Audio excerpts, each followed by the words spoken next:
Welcome back to another Wisco Fanatics Wednesday. Jake and I are here. We have a handful of things on deck today. So we have the Bucks at Spurs recap, the Bucks at Hawks recap. We're going to go through two Milwaukee Bucks trade rumors that are starting to float around. We're not going to give any of our own trade targets until next Wednesday, unless something happens between now and then. And then today we're going to have a Badgers Rutgers recap, and then we're also going to run through the Badgers football transfer portal additions and departures so far. There can still be more additions, just no more departures because the portal officially closed last Friday. So we're going to run through those all on today's show. So we're going to hit the intro and we're going to get going. Welcome to another episode of the Wisco Fanatics Show, where we cover the Packers, Bucks, Brewers, and Badgers basketball and football teams from an optimistic and realistic perspective. Alrighty, so we're going to start Bucks and Spurs. Honestly, this is probably going to be a pretty quick one because there's not a whole lot to take away from this one. So, Jake, you can give me your thoughts from Bucks and Spurs from last week. Yeah, so all the hype coming into this one is, you're coming off a pretty tough loss at home, some pretty controversial stuff going on in that game with Giannis and the home crowd and blah, blah, blah, whatever. But then coming into this game, it's Giannis and a team that he was linked to all offseason with trade rumors and stuff like that. Obviously having Victor Wembanyama, he's absolutely every bit of superstar that he was talked about, being the number one overall pick a few years ago. And, they're going to be really careful with him. And in the first quarter, Giannis was being very aggressive going to the rim, and he actually ended up knocking knees with Wembanyama. And, as we've had that moment with Rogers and with Giannis and, a number of our superstars for our sports teams, you feel it in your stomach. You're like, ooh, I know what they're going through right now. Yeah. That's not a good feeling. But I just want to say thankfully that he was able to come back, because I want to watch good basketball. I want the NBA to succeed. I want it to be a good product. I love basketball. We're going to go play some basketball after this. And him coming back, and he absolutely dominated the second quarter. He had 11 points and 6 rebounds in the second quarter, and the Spurs kind of took a pretty commanding lead at that point over the Bucks. So I think it was 66-53 at half. And then by the end of the third quarter, that thing ballooned to damn near 40 points. They were moving the ball better. They were more physical. They were running the offense that they wanted to, and it looked like the Bucks honestly had no idea what was going on most of the time. This is what I talk about with the Bucks all the time. Miles Turner, you can't get him consistent shots. They don't run any off. No actions for Miles Turner. Kevin Porter Jr. scored 0 points. He was 0 for 9 from the field, 0 for 4 from the three-point line. Ryan Rollins, 2 for 8. Kyle Kuzma scored 18 points. He was our second leading scorer, but it took him 17 shots to get there. That's something, I tell you. In the starting lineup, Ryan Rollins minus 18, Green minus 25, Kevin Porter Jr. was minus 35, Miles Turner was minus 23, Giannis was a minus 31. So there's not a positive to take away from this. We call ourselves optimistic, but if we're going to do the realistic part of this, that's the realistic part of this. This was a second game where it was just kind of like, all right, we talk all the time, take it, crumple it behind your back. Now you got to add them together. Now it's a bigger ball you got to crumple and throw it behind your back. So it's just one of those games. It was tough to watch, honestly, but you watch and you see if there's anything that you could take away from it. What you took away from it is really what we're going to talk about going into the Hawks game, but that's all I have for the Spurs game. There's really, really not many things to take away from this game. Yeah. So over the course of an 82-game season, you can crumble up a bunch of games and throw them over your shoulder. But you got to be careful, because eventually, that wastebasket behind you is going to fill up. So that's what you don't want to have. You don't want to end up having 25 games behind you that you crumbled up and threw over your shoulder, and you're pretending that those didn't happen. Mm-hmm.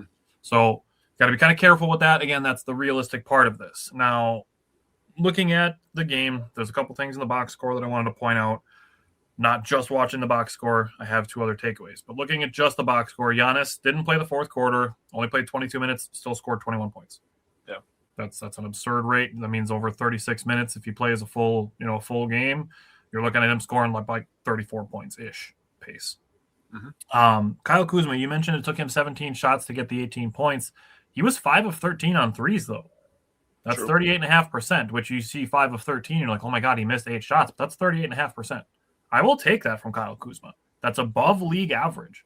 Now, I'm not saying Kyle Kuzma needs to be shooting 13 threes a game, but if he's making, 3 out of 8, something like that, that would be 37.5%. But I mean, if he's around that 38% mark, I'm fine with Kyle Kuzma shooting as many threes as he wants. Yeah. Because if he's shooting above league average, that's going to mean good things for the Bucks, and it obviously it's going to parlay into something that I'm going to say from the Hawks game. Mm-hmm. The last thing that I took away from Bucks and Spurs as far as numbers go is we need to get Ryan Rollins out of his slump. The last 4 games, including this Spurs game, he was 10 of 44 from the field. That's 22.7%, and 3 of 22 on threes in his last 4 games. That's 13.6%. Jesus. So that was rough. Now, my 2 biggest takeaways from the Spurs game is that the Bucks needed a shakeup. Didn't matter to me if it was a coach, a player. We know what the shakeup is when we go to the Hawks game, so we'll get to that. But shakeup, in my opinion.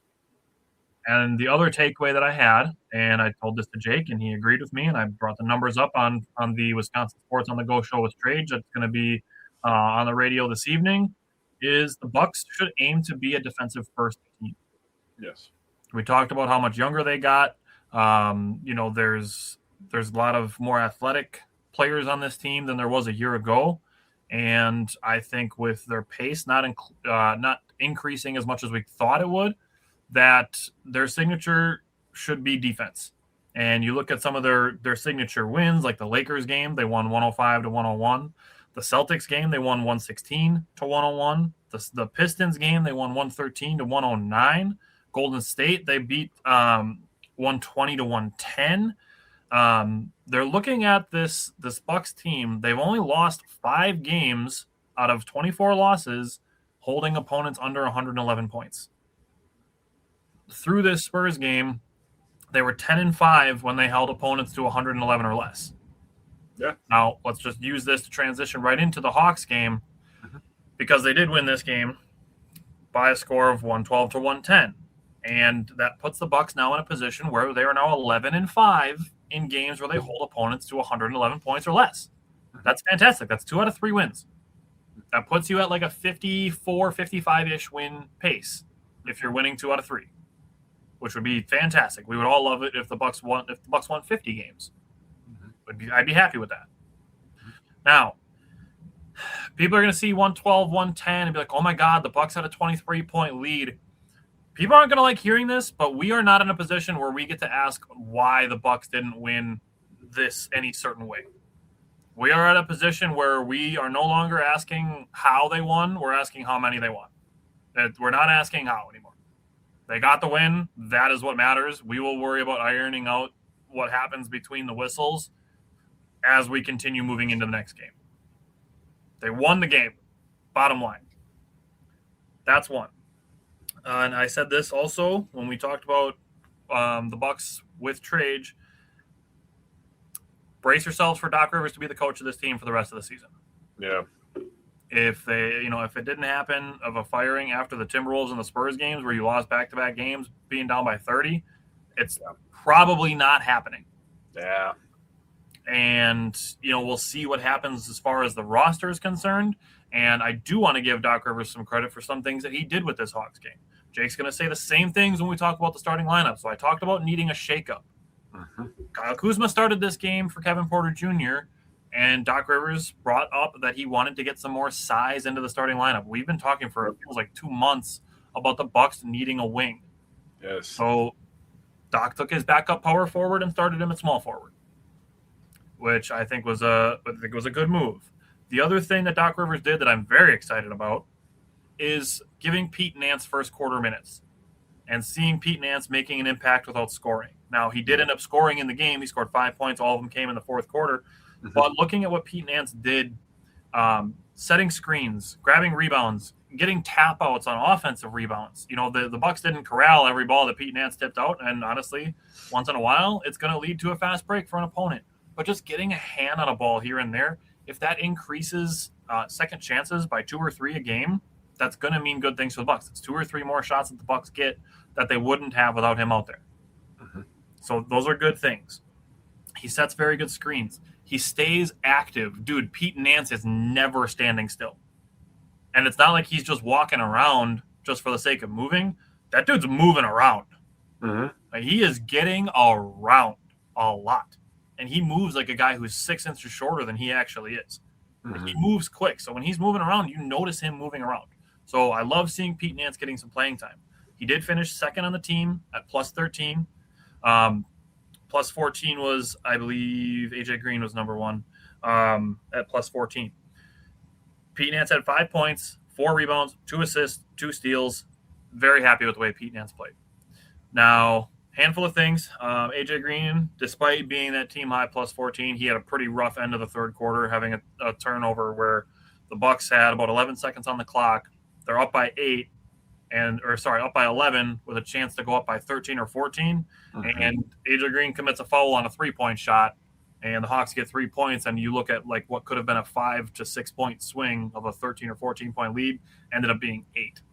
And that kind of just fed into momentum for the Hawks, who made a shit ton of threes in the fourth quarter to really close that gap. Yeah. The other irritating thing about the fourth quarter, the final 4 minutes of the game, there were 3 fouls called on the Bucks. There were 0 called on the Hawks until they started fouling intentionally. That's super annoying. Yeah. I feel really bad for Kevin Porter Jr. I feel bad for Ryan Rollins. I feel bad for guys who are trying to get to the basket. Kyle Kuzma, I feel bad for those guys who are trying to get to the basket to draw contact, and refs are just looking at them like, I don't care that he hit your shoulder while you were going up. I don't care that he slapped your arm. I don't care. So, like, we're kind of back to where we were in November, where it's like, why are the Bucks getting so, like, treated this way? But thankfully, the Bucks were able to get outside of the officiating, still get the dub. That's what matters. Giannis had 21, 17, 6, 3 turnovers, a steal, and a block, and was -8. So another thing where, the Bucks didn't win the Giannis minutes. They won the non-Giannis minutes. So that's a good job by, like I said, like Pete Nance, AJ Green, those guys, Kyle Kuzma, like these guys playing well. We got Ryan Rollins at least a little bit off of his slump. He finished 6 for 12 from the field, still only 1 of 4 from the 3-point line. So he's now 4 for 26 in his last 5 games from the 3-point line. But he did flow better in this game. I was going to say the shots looked a lot more in rhythm, in my opinion. He had a couple times where he made a couple bad decisions off the dribble, but those are the types of – they weren't as frequent. Yeah. So it's not like, okay, we're back to him making a ton of bad decisions. He had a couple, like, things that I can excuse as young player mistakes.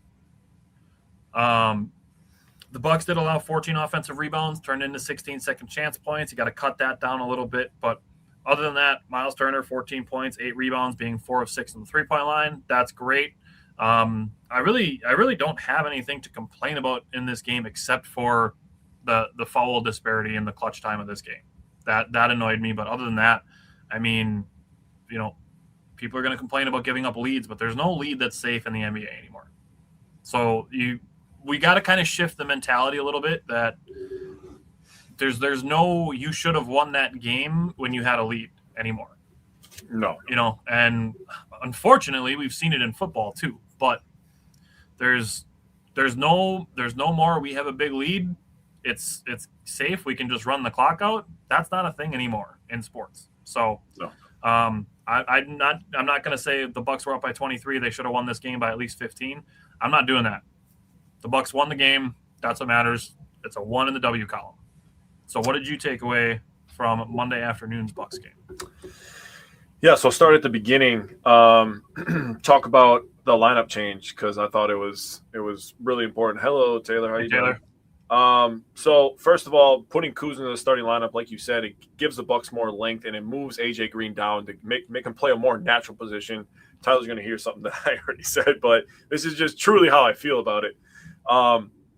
But putting Kevin Porter Jr. to the bench for that reason, what does that do for your bench? Well, we've been talking. Hey, how's it going, Trage? We've been talking about the non-Giannis minutes, and you've been harping on Lisa Byington bringing it up every 30 seconds. But every time he comes off the floor, I will say this, and this is something that I didn't say on the radio. I gave Doc a hard time because he keeps talking. Oh, I haven't figured out the non-Giannis minutes. I haven't figured that out. It's my job to figure it out. You know what? At least he's trying and putting Kevin Porter on the bench, a guy who can score, a a guy who can facilitate, who can help with rebounding. He can force the issue on defense a little bit, and he can kind of just be the engine. He doesn't have to play second fiddle to anybody on the bench. You know, he can have Bobby be the guy in the corner or on the wing that shoots the three-pointers. And, you know, to Bobby's credit, leading the NBA in three-point percentage, it is what it is at this point. That's pretty impressive. We got to give him his flowers for that. My bones to pick aren't with his three-point shooting. I know. I'm just saying. We've talked before about, you know, the positive output towards a player should be as loud as a negative. So that's just what I'm trying to do with that. No. And Bobby did hit a big-time three-pointer in this game late in the game, so that helped him secure the win. But Kevin Porter Jr. on the bench is a great move. Kuz to the starting lineup is a great move. And the way they use Kuzma is something that I really like. They use him as a point forward. They allowed Giannis to set up in that mid-post area. And when Giannis doesn't have to bring the ball up and read the defense as everybody's moving around, you know, like a quarterback, he can sit there and he can almost be like a running back in the backfield, like, oh, okay, this guy's over here, this guy's over here. Okay, I'm reading this. And allow Kuzma to let things set up for him. And Kuzma's got good enough ball handling, and I want to give a shout out to Kuzma. Hit a big-time three late in that game, and he hit some free throws. Yeah. So Kyle Kuzma was every bit worth his contract. Solid passer, too, to the point of being the point forward. Like, he's not just dribbling the ball around. Like, solid passer, too. Yeah, he makes the right decision. So I really like Kuzma. It'd be tough to trade him, to be honest with you. Yeah. But having Giannis in that mid-post area, easier to set up that play that they have with AJ Green, and they just spammed it and spammed it and spammed it and spammed it. And they were just like, listen, we're just going to do this until you stop it. And having AJ Green with a smaller guy on him, now you're not getting a 6'8", 6'9" guy who's got length getting on the Giannis, which cuts down his efficiency, let alone AJ Green's efficiency. Now you're getting a 6'6" guy, which is a big difference from a 6'9" guy with a 7'2" wingspan. Let me just say that. But we'll discuss a few trades, but next week we're going to go into our trade targets, Taylor. But the last thing that I have, well, first of all, wanted to give a shout out to Giannis. 81st first half double-double for Giannis in his career. Amazing stuff. He had 17 rebounds in this game. Also, getting Giannis off the ball allows him to crash the offensive glass a little bit more. So the last thing I'll say about this, the shot attempts for the starting lineup, I loved it. It was very, very even. Good call. Giannis, 12 shots. Kuzma, 9 shots. Miles Turner, 10 shots. AJ Green, 12 shots, all from the three-point line. That's where I want him shooting. Yeah. Ryan Rollins, 12 shots. And then Bobby Portis led the bench with 15 shots. Pete Nance with 3 shots. The thing I liked about Pete Nance is he's not afraid to let that thing fly from three-point line either. That's something that I really, really like. So he could definitely be your backup power forward if you want him to be. And the Hawks started this game over 21 from 3. They finished 12 of 21. So they were absolutely cooking at the end of this game. They had 6 more shot attempts from the three-point line. And to your credit, you brought up Pete Nance, how he's tipping balls and, you know, giving more shot attempts for the Bucks. The Hawks shot 17 more shots. Damn. They had 96 shot attempts. The Bucks had 79. So 17 more shot attempts, and they only shot 1 less free throw. So the Bucks holding them to 110. Phenomenal stuff. That's crazy, dude. 110 points on 96 shots is crazy. Yes. Wow. The Bucks offense was very efficient. And the defense too, damn. Taylor asked, did you guys talk about possible forwards to trade for? Not yet. So as we transition here, the last couple of things with the Hawks game, you mentioned the 6 for 12 threes for AJ Green. Doc Rivers did talk post-game that was part of the game plan. It wasn't not necessarily like we need to get AJ Green 12 shots, but he said they got what they wanted offensively. Mm-hmm. And they got the shots that they wanted. So I think Doc Rivers is being intentional about balancing the lineup a little bit more. And as a transition point, as we look into what's next for the Bucks, they play tonight against OKC. They play Friday against the Nuggets. They play Sunday against the Mavericks. And then they play Tuesday in Philadelphia against the 76ers. So starting tonight, the Bucks play every other day this week. The couple things as we go from the Hawks game into some of these trade rumors, starting with the first one being Ja Morant. The Bucks are heavily rumored to be interested in Ja Morant, and the Grizzlies want Ryan Rollins. Mm-hmm. So what I said on the trade show, which if you're listening, check out Wisconsin Sports on the Go with Trades. We'll be live with them, or not live. We'll be on the radio with him tonight. What I said with the Bucks and Ja Morant and the lineup shuffle from Monday is that the Doc Rivers was looking at it, seeing what Kevin Porter Jr. would look like coming off the bench. Yes, sir. So if the Milwaukee Bucks trade for Ja Morant, he becomes your starting point guard. Kevin Porter Jr. is your backup point guard. Mm-hmm. So he put him in that role.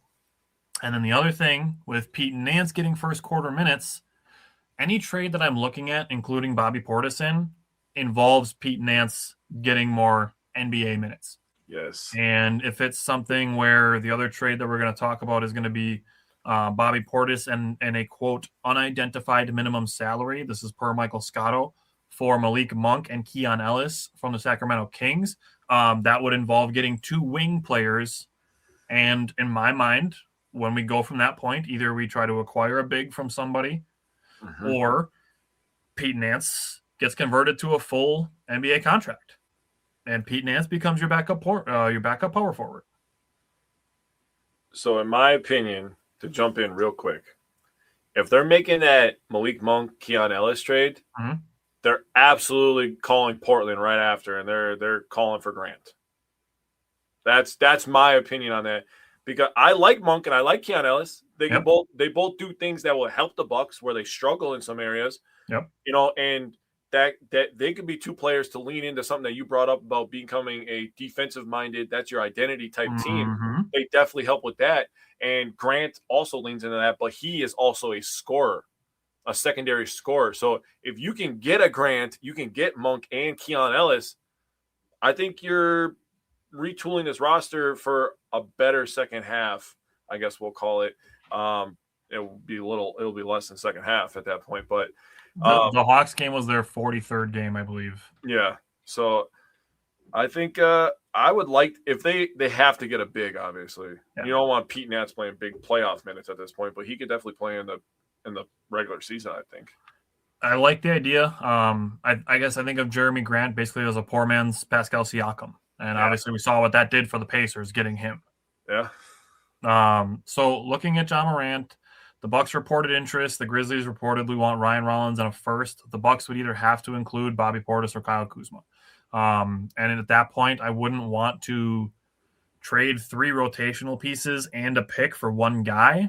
Now, if the Bucks do that and they say ask for a guy like Gigi Jackson in return with Ja, then you get 2 rotational guys coming back, but it still leaves you needing a big to replace Bobby.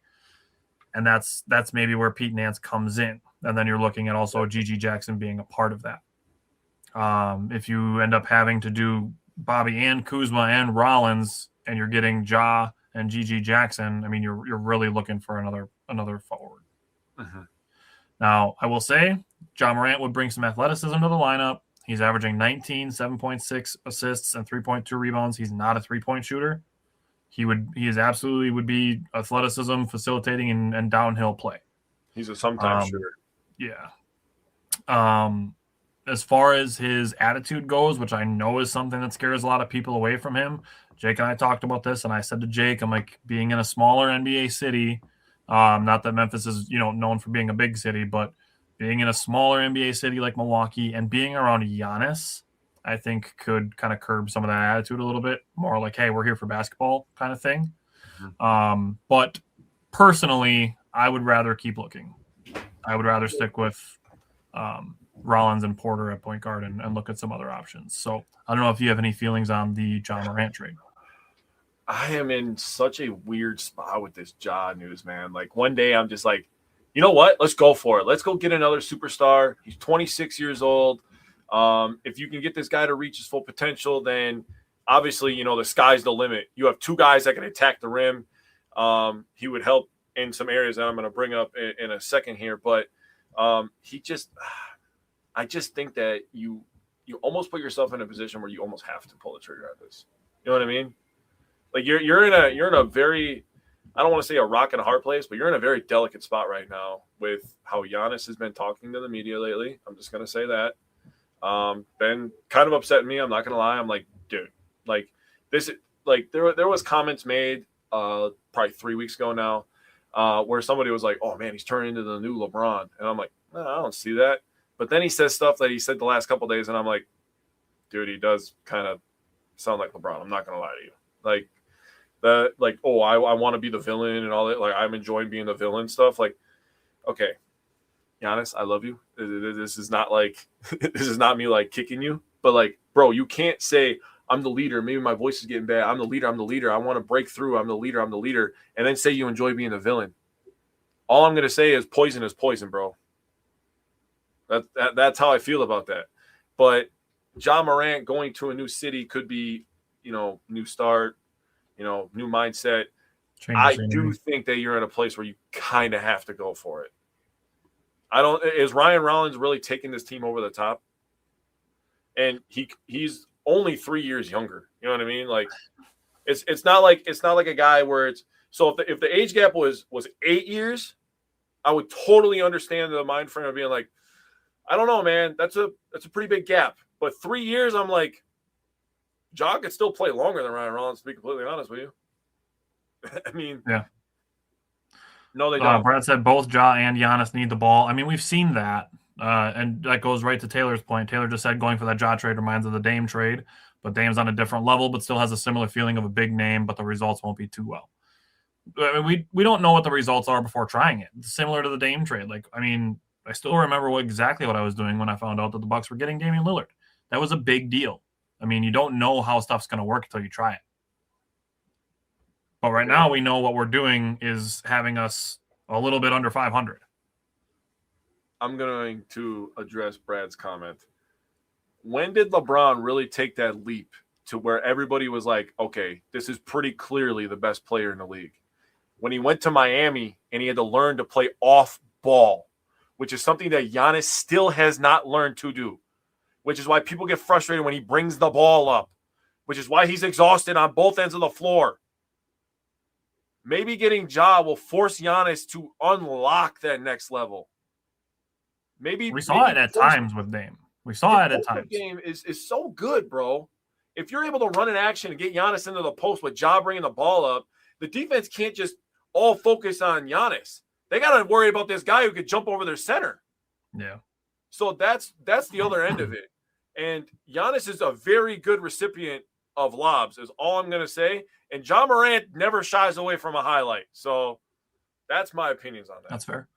The other deal that the Milwaukee Bucks that I mentioned were rumored to be interested in, is they are in contact with the Kings, per Michael Scotto, who I would say is a pretty reliable source, of looking at Malik Monk and Keon Ellis for Bobby and an unidentified minimum salary. So that could mean Gary, it could mean Amir Coffey, it could mean Cole Anthony.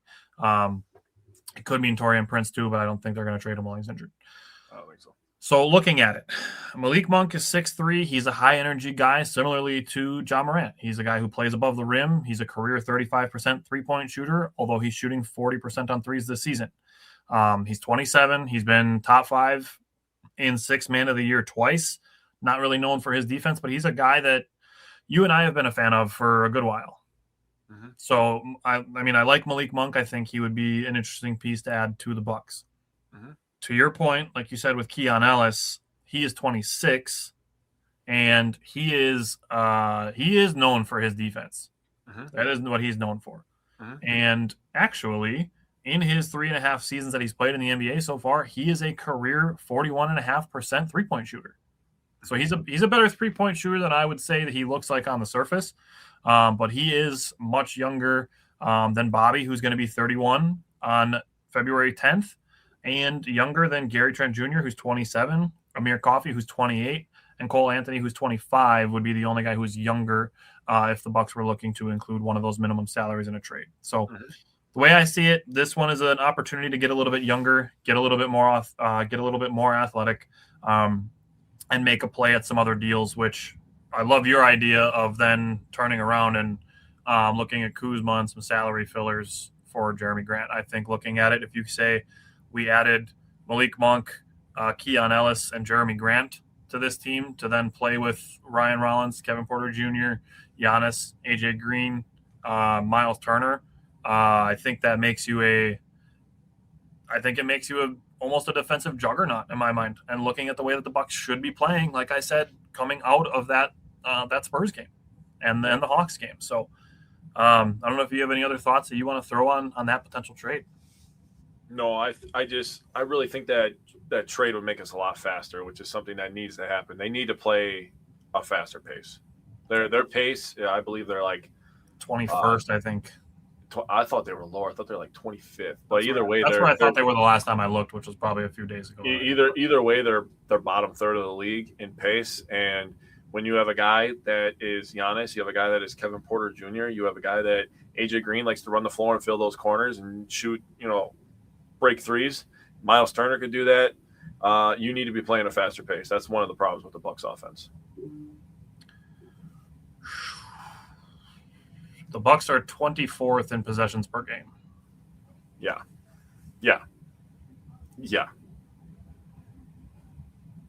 Not great. Yeah. Alrighty. Well, that's that. We will, again, if nothing happens between now and Saturday-ish, Jake and I are probably looking at putting some trade ideas together for the Bucks. But other than that, if you don't have anything else Bucks related, we're going to switch to the Badgers. Yeah, let's go to the Badgers. Yeah, Brad said, I agree, Jake. It would feel easier to find players that fit Giannis' skills since we haven't seen enough of him off the ball. Yes. And Taylor said, icy hot on those feet. Yeah. All righty. Well, let's switch to the Badgers, and we'll bring in Mike.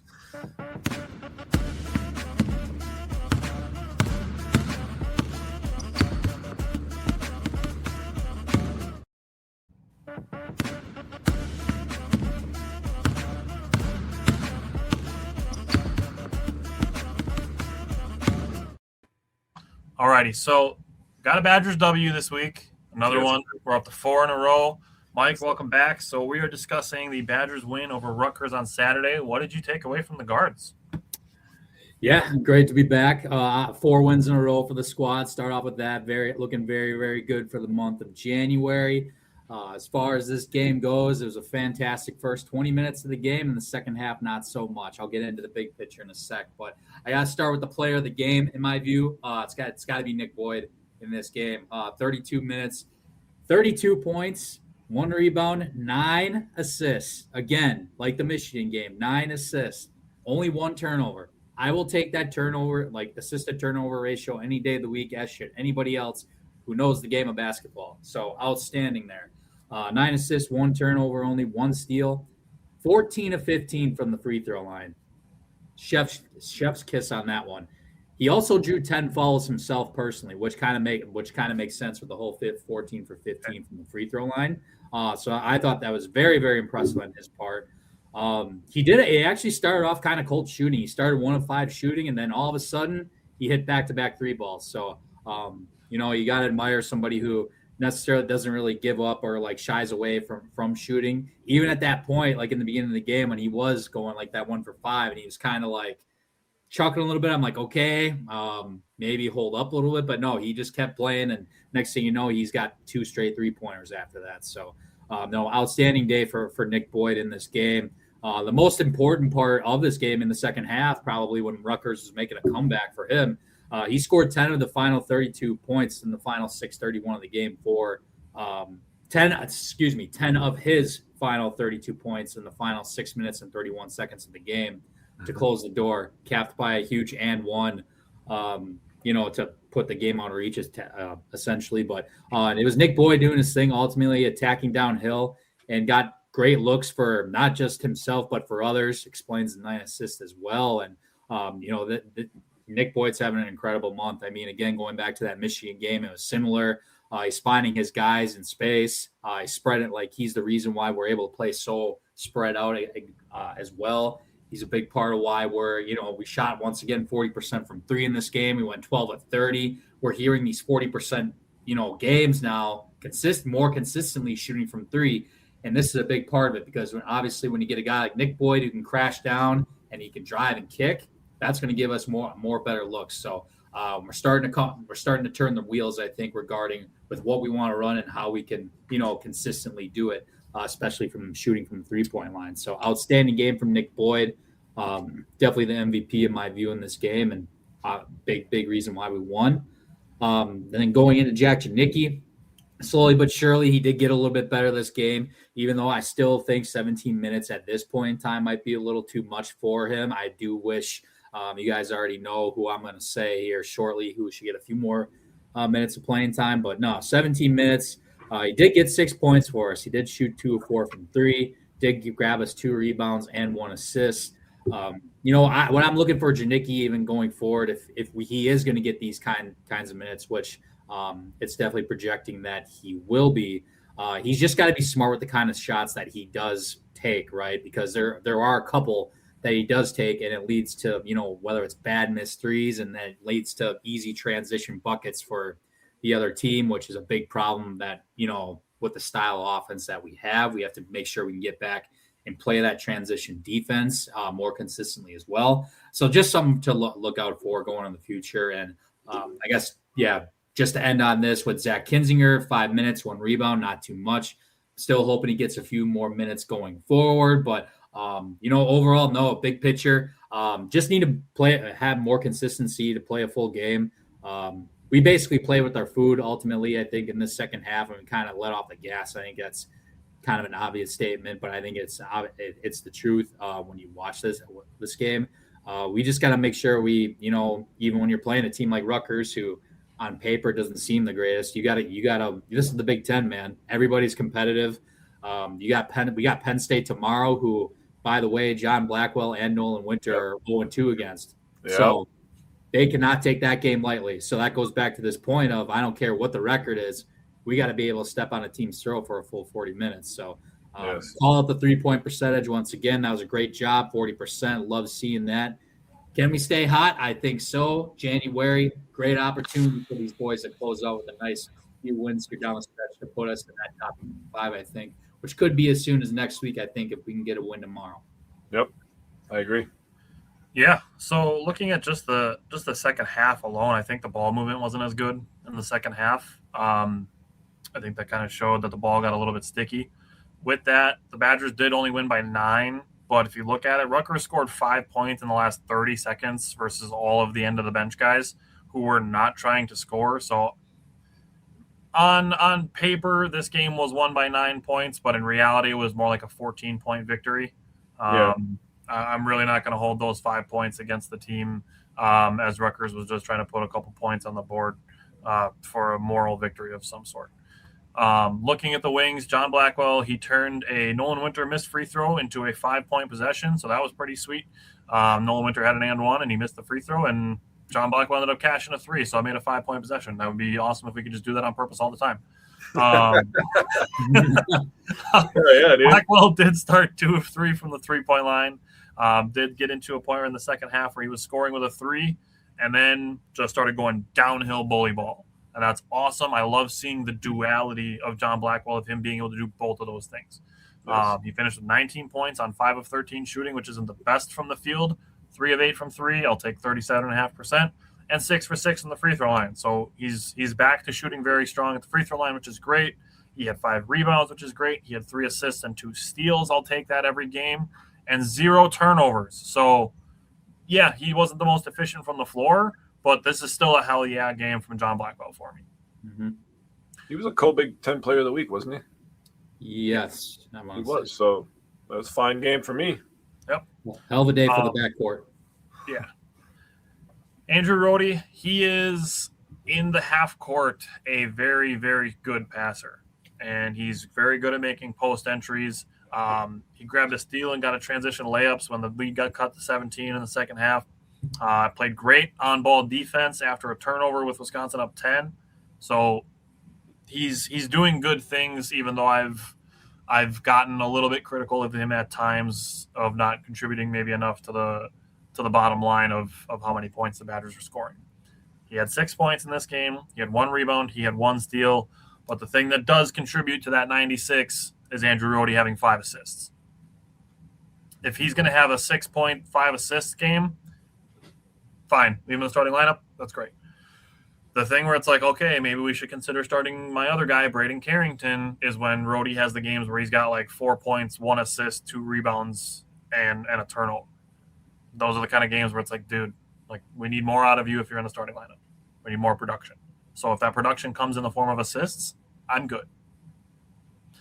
Looking at Braden Carrington, he played 20 minutes in this game. I'd still like him to be playing like closer to 25, but if he's between 20 and 25, I'm not going to complain. I think in this game he still showed that he's stronger on catch and shoot. His shooting, his jumper in general is just butter. His jumper is so smooth, it looks so good. I believe that every time the Braden Carrington's shooting the ball, it's going in. Mm-hmm. That's where I feel like I'm at with him. He was brought in late in the game for more defensive length. He does make the Badgers more switchable, so I do think that's something that's going to continue when we get into late game situations. I think it's going to be Boyd, Blackwell, Rhodey, Carrington, and Nolan Winter. I think that's the closing lineup that they're going to go with. That's the closing lineup they went with at Michigan. It's the closing lineup they went with in this game. I think that's going to continue. Bieliauskas has done some good things, and I'm going to let Jake talk about the bigs, but I think Braden Carrington is going to play your small ball 4 in closing lineups in some of these bigger games that we're going to get into. So, Jake, what'd you take away from the bigs? Yeah, I'll talk about Bieliauskas right away since that seems to be the topic right now. Bieliauskas, they're doing a really nice job. Played 20 minutes in this game. I think the coaching staff is doing a tremendous job letting him start, letting him play against these better players that are in the starting lineups for these Big Ten teams. But then also, hey, when it's a bigger situation, I want you to come over here so I could coach you on it. So I think that's something that may go unnoticed to the average fan or the people. I feel like that's something we should give Krabenhoff and Steamsma credit for. Yeah, and 2 years when Bieliauskas is like, we're going into the season and he's on the watch for first team All Big Ten, I'm going to be like, well, go back to his freshman year. This is the things that they did. They slowly got him into more and more actions, and he's had a moment. He had a moment against number 2 Michigan, right? Mm-hmm. So he's obviously capable, and just getting his feet wet and getting him in those situations, I think that's a beautiful job by the Wisconsin coaching staff. So wanted to give them a shout out on that. So we didn't even plan this, by the way. This just happens with Tyler and I, where he's just like, I'm going to let him talk about Bieliauskas. And I'm like, oh, yeah, I have a little section I wanted to say about him. Mm-hmm. So I'm going to go with the other guys before I go to Nolan Winter. And the other guys I'm going to start with Rapp. What do I need to – I don't want to be disrespectful, but dog, I don't know if he can handle Big Ten. I'm being nice saying that. I don't know if anybody disagrees with that, but I don't know if he can handle Big Ten basketball. He just might not be good enough, and that happens. It is what it is. He shot 2 shot attempts, missed both. He got 1 rebound in 10 minutes. They put Garlock in the game early, and Garlock was balling, dude. Yeah. Took advantage of the size. Hell yeah. He was being aggressive down there, which early in the season, he wasn't trying to shoot the ball, and it was like, dog, you're massive. Shoot the goddamn thing. I was just like, he showed his playmaking ability, he wants to be a team player. I love that too. But, dude, if you're down there and you're massive, just shoot the damn thing. He did it every time he got an offensive rebound. He was getting putbacks. That was awesome. Yeah, 6 points, 4 rebounds, 2 for 3, 6 minutes. Super efficient 6 minutes. Hell yeah. But the best big man that we have on this team, Nolan Winter, played 32 minutes. The guy's just going to log a ton of minutes for us this year. He's going to grab all the rebounds. He only had to grab 5 in this game. He scored 18 points, 6 of 6 from the field, 2 of 2 from the three-point line. I mean, this guy is just getting so good and so comfortable from any spot on the floor. And the thing about the Badgers team that is really starting to take shape is as they're getting the rotations down, guard is getting the rotations down. He's starting to figure some things out. I still think you take a couple more minutes away from Janicki. I think you give a couple more minutes to Andrew Rhodey, and they got to start running some sets for Rhodey. We got to get his offense going. He needs to be a 10-point per game guy, in my opinion. With the assist, I think if he's a 10-point per game guy with everybody else, this team could beat anybody in the country, I think. But the scoring is starting to show what it's supposed to be. Boyd is starting to become the guy that we all thought he was going to be. The playmaking, they actually have him playing like a fucking point guard, which is kind of nice to see. And he's scoring the ball. John Blackwell can go get his goddamn shot anytime he wants. And the way they're using Nolan Winter is a beautiful, beautiful. The top 3 guys need to be like that every game, and then the others can fill in. But one of the others, the guy that needs to be the best other, it has been Carrington, in my opinion, but it needs to be Andrew Rhodey. They need to get him going. If you get Carrington and Rhodey going, this team is the best team in the Big Ten, in my opinion. I know Michigan's good, but we handled Michigan at their house. Just saying. Yeah. I would love to get more shots up for Nolan Winter, to be quite honest. I mean, he's Mr. Efficient, only six shots. I know my guy Nick Boyd takes a shit ton of them, but I would love to get Nolan Winter some more shots, some more touches. I want to see Nolan Winter get in more transition. Like I brought it up last week, his positioning, like if he sees a guard in transition, like he runs to their body and then bring them down to the block, and he's just like, okay, I'm just gonna, like the thing where you like hold a little kid's head so they can't run up to you, like that's Nolan Winter in the paint, and then he just holds his other hand up, waits for the ball, and gets a layup. I want to see more of that. Like if Nick Boyd's going to keep pushing the pace, do it where you get Nolan Winter being guarded by a guard because they're not back on defense yet, so a guard has to stay on Nolan Winter, and then just exploit that mismatch as quickly as possible and get him some easy buckets that way. I like getting Nolan Winter some more shots, but I think, honestly, he's vibing right now. I just think he's in such a good rhythm that he is. Like if you got him 10 shot attempts, I don't know if I don't want him to only think offensively because he's been so balanced this year. So he is asked to do a lot too on defense. Like a lot. He is needed a lot on defense this year because we have nobody else down low, dude. So that's kind of where my mind goes. Like if we get him more shot attempts, if he's shooting in the paint all day, he's gonna have to run all the way back because he's the only goddamn paint defender we have. So I don't know. That's just my mindset. I wouldn't hate it. I'm not gonna be mad if it happens. Yeah, I agree. Alrighty, so the Badgers play at Penn State tomorrow night, and then they play Sunday at home against USC. So those are the two Badger games that we will have for basketball next Wednesday. Now, switching to Badgers football, looking at the transfer portal, what I'm going to do is I'm going to run through the departures, and then I'm going to run through the additions on offense. The three of us each have a guy that we're going to kind of highlight as a guy that that we're excited about with these additions, and then we're going to do the same thing for the defensive side of the ball.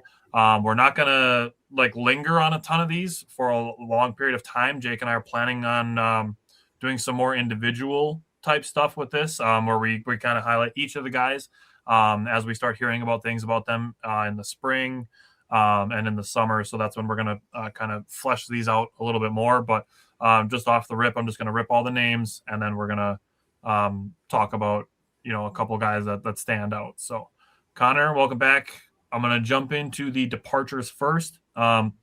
Offensively, Billy Edwards, Cade Giacomelli is a grad transfer. Dylan Jones transferred out. Kyan Barry Johnson, Joseph Griffin Jr., and Trechka Kahuna from the wide receiver room. Tucker Ashcraft from the tight end room. And then Jake Renfro, Joe Brunner, and Leighton Nelson from the offensive line. Deed Capper did transfer as a long snapper, and Atticus Berchams from the punter room. And then defensively, Jamel Howard transferred out. Sebastian Cheeks briefly entered and then exited the transfer portal, so he's sticking around, which is great. Eugene Hilton also entered the transfer portal, came back to Wisconsin, so retaining those two guys is huge.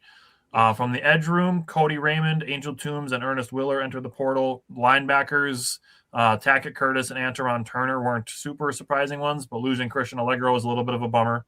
The Badgers did have 3 freshman linebackers, and I think there's a potential that the Badgers are looking at the youth movement in that room. And then from the defensive backs room, Remington Moss, Jameer Latimer, not a surprise after we saw Amari Latimer go to West Virginia. We all knew that Jameer Latimer was going to follow. Yep. Preston Zachman, I hope he balls out, and I hope he can turn himself into a NFL prospect similar to the way that Isaac Garendo did. And then the one that was a bummer was Emilio Agard. I was hoping the Badgers could keep him around. Unfortunately, he entered the transfer portal. That was really the one guy that I was really hoping the Badgers could hold on to. Okay. Offensive additions. Quarterbacks. We got Colton Joseph. Hell yeah. That was my number 1 target from Old Dominion. Super happy about that. We're kind of waiting to see if Deuce Vaughn from Louisville is going to be a transfer portal or not. He was originally announced that he was committed to Wisconsin, but hasn't been officially added to the list yet. Mm-hmm. Running backs, they added Abu Sama from Iowa State, Brian Jackson from USC, Nate Palmer from TCU. The wide receiver room, they added Zion Kearney from Oklahoma, Shamar Rigby from Oklahoma State, Jalen Domingo. It's Domingio. I looked at that and I'm like, I bet it's Domingo, and it's Domingio. I had to Google that one too. I was like, oh God, I'm not doing from Louisiana, French last name. Yeah. I'm like, I saw the G and the EAUX, and I'm like, that's Joe. So it's gonna be Domingo. Like that's super easy. But nope. Domingio. All right. And then Malachi Coleman from Minnesota.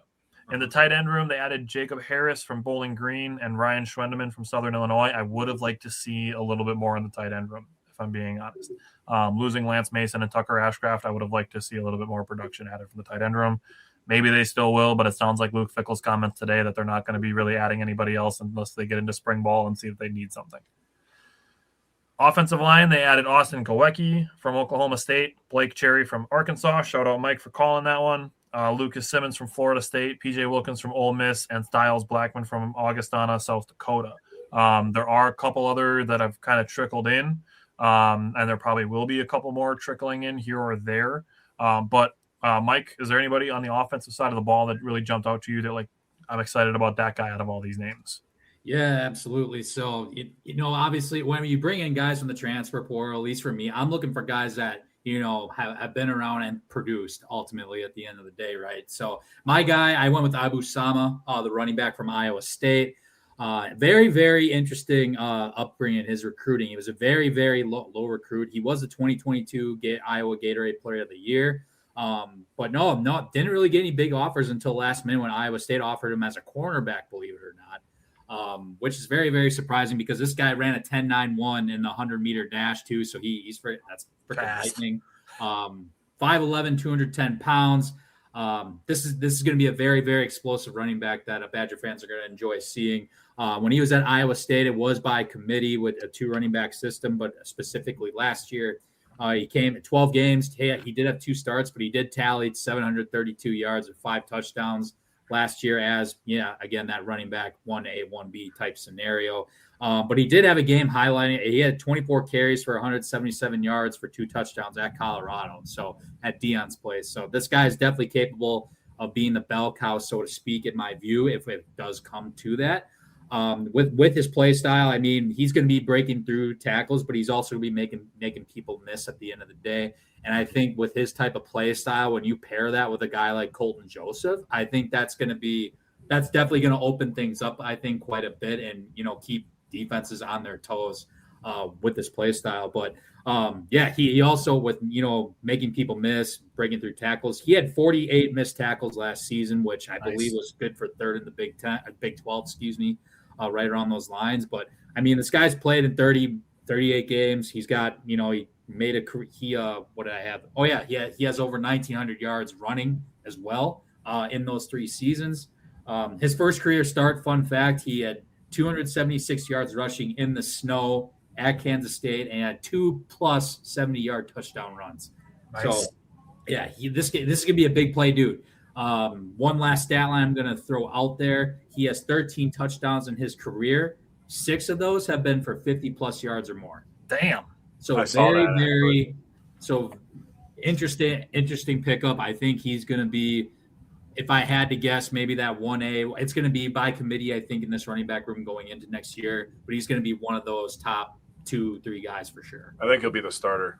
Yeah, I think he ultimately will be, I think. But I do think it's going to be a balanced running attack, kind of like what they wanted to do last year, I guess, until everyone got hurt. But between like the Dylan Jones, Darion Dupree type deal with a sprinkle of Katie Akameli. But keep guys healthy. He's no doubt in my mind he's going to be a starter, I would think.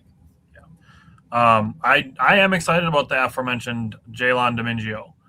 He comes from southeastern Louisiana, so it was not easy to find tape of him.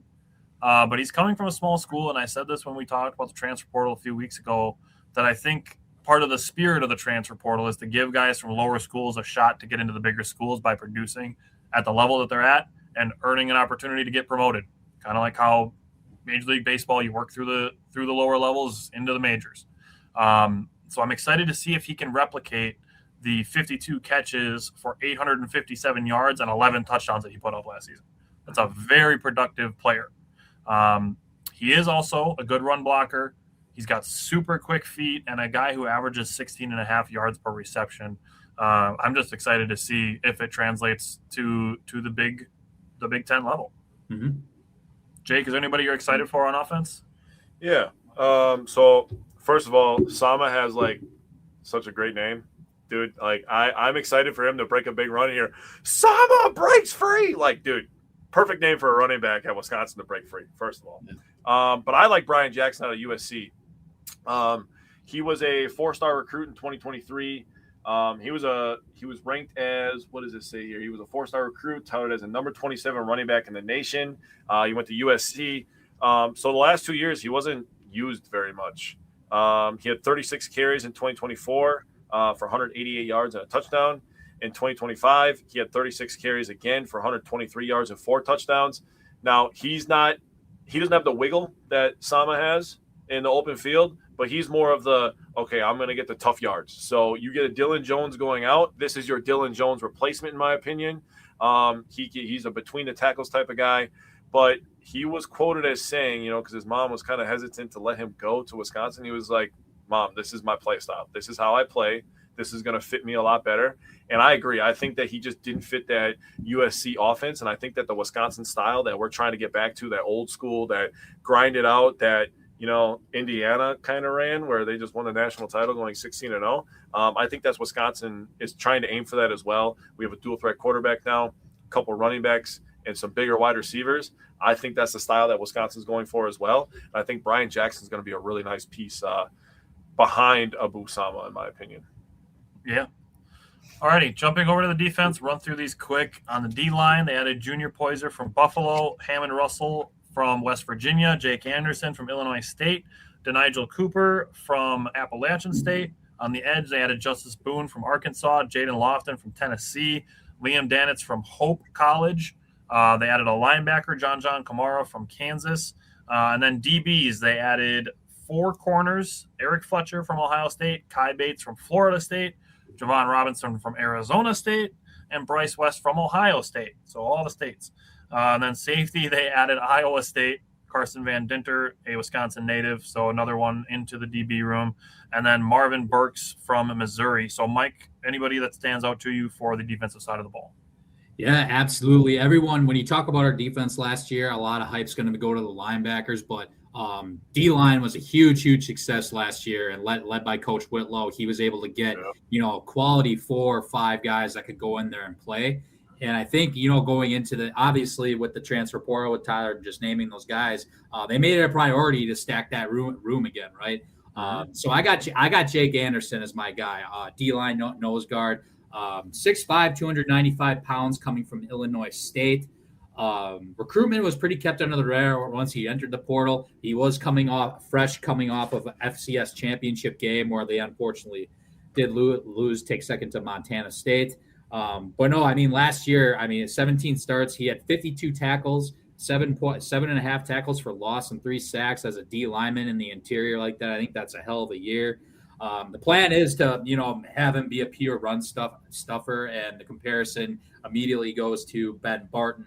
But once he gets down there, and the guys should be on campus now, he's for sure got to put on probably about 10 to 20 pounds, I would say, at least, to catch up to somewhat with what Ben Barton was. Ben, if you're just looking at like what it says on the roster, Barton was about 320 range, 323, and Jake Anderson's 295. So he's definitely, I think, if their plan is to be, replicate what Ben Barton did, he's definitely got to beef up a little bit. But no, this is another guy that comes in with 35 plus games with experience. And, what Tyler was saying with Domingo, sorry if I pronounced that wrong, it's going to suck. But this is an FCS guy, again, coming into the bigger stage, right? So it's going to be interesting to see how he translates. I love the fact that he's coming from a winning program. I think that's definitely going to be a big part of it too. A good example is literally Indiana with Sig bringing in all those guys from James Madison from that level over, and they're all winners. He came from a winning program. I'm hoping the fact that he's coming from a winning culture, he's going to have that mindset wanting to get better. Starts in the weight room, and hopefully once it continues as spring practices going into the fall, he's going to be in that 2 deep and maybe even start.